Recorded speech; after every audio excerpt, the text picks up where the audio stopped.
Hello, this is Jack from Fluency.com, and today I'm going to share 9 words that mean different things in British and American English. Now, if you don't know who I am, I grew up in the UK, but I've been living in America for a few years now. So I have been exposed to the following words in both countries, and I have made some mistakes along the line. I have used the word in the wrong country by accident or just because it now feels natural to me. So I'm going to go through these 9 words and I'm going to explain a little bit more about which one feels natural to me now. So let's get into number 1. So let's start with biscuit. Biscuit. Now this is a biscuit in the UK and this is a biscuit in the USA.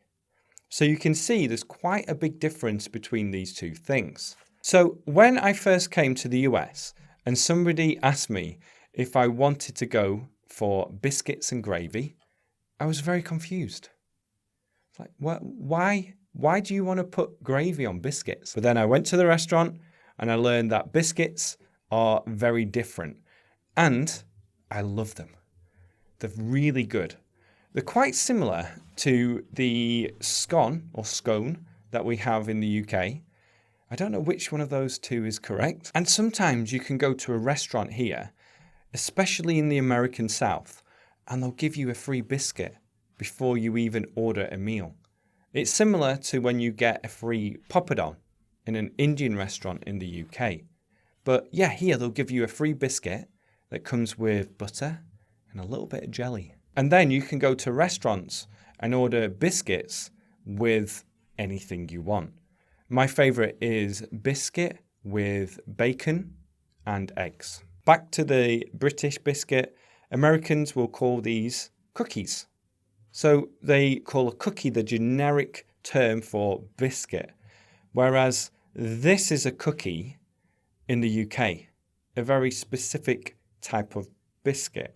Are you confused yet? Because I was at first too. But I love this type of biscuit too, especially when you can dip them in a lovely cup of tea. And one last thing about biscuits, when I was teaching in Spain and I had a group of 11-year-olds in my class, I asked them, what do you eat for breakfast every day? And without fail, everyone said, colacao and biscuits. Number 2, I'll keep this short, is cider. So if you ask for a cider in the UK, this is going to be alcoholic.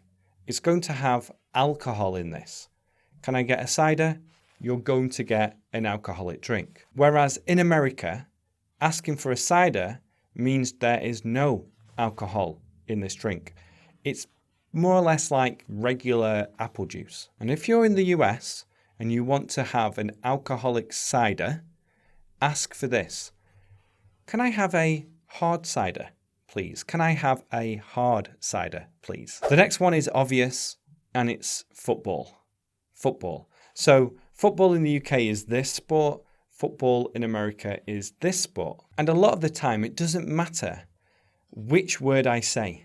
People always have something to say about this. For example, when I'm in America and I call it soccer, they say, don't you call it football where you're from? And if I call it football, people will say, we call it soccer here. And if I say soccer to my friends in the UK, they say, it's not called soccer, it's called football. And if I say football in the UK, they say, don't you call it soccer now? So we need to come up with an international term for football and soccer. The next one is a fun one. It's jock, to be a jock. Now, in the UK, a jock means somebody from Scotland. And I'm not sure if this is a derogatory term or not. If you're from Scotland, please let me know. But people from England will call people from Scotland jocks. Whereas in America, a jock is a stereotype of somebody who is very sporting. They love sports. They're obsessed with sports. They're good at sports. And they might not be as interested in other things. So I remember this term when I was growing up watching American TV. And a jock was somebody at school who didn't do well in academics, but they were the best sportsmen in the school. They wore one of those sports jackets.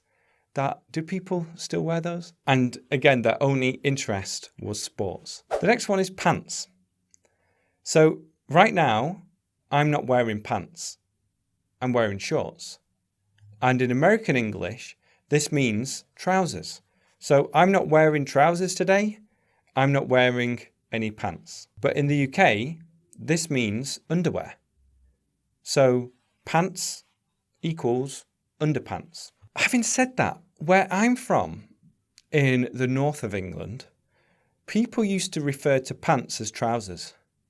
So this one confuses me sometimes as well. But I would say that pants as trousers makes more sense to me. The next one is public school, and this one is quite strange when you think about it. In the US, public school means a school funded by the local government or the taxpayer.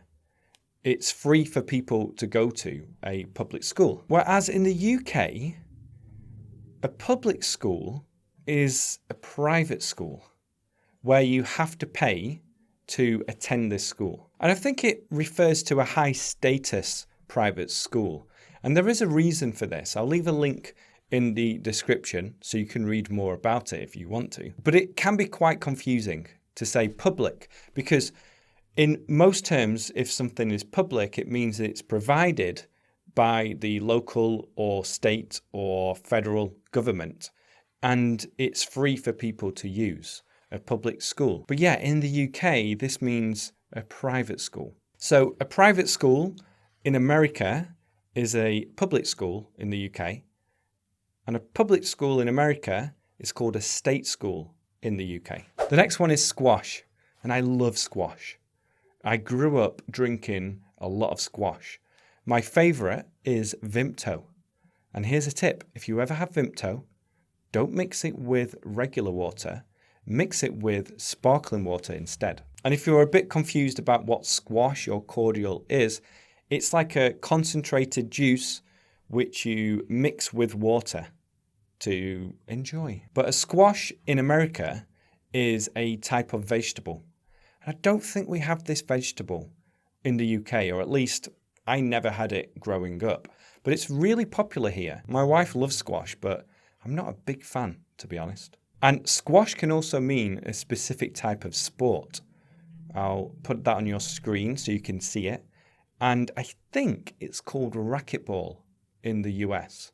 But that might just be a little bit of a different game. So after playing a hard game of squash, there's nothing better than to have some squash. The next one is chips. Now, you might already know this one. A lot of people do. But if you don't, these are chips in British English and these are chips in American English. An easy way to remember this is fish and chips, to get some fish and chips. And I do get confused when I order fish and chips in America because I never know if they're going to come with what we call, or the Brits call, chips, or what Americans call chips. So be careful when you order fish and chips in the US. Now, what the Americans call chips, the Brits call crisps. And I don't think that the selection and quality of crisps in the UK can be beaten. I think the UK has the best selection and the best type of crisps in the whole world. My top three are anything with salt and vinegar. I'm a big salt and vinegar fan. Number 2 is Monster Munch pickled onion. Very good. Number 3 is Walker's cheese and onion. Now, this might sound disgusting, but I used to make banana and cheese and onion crisp sandwiches. They were delicious. And going back to chips or fries, I much prefer the British style of chips.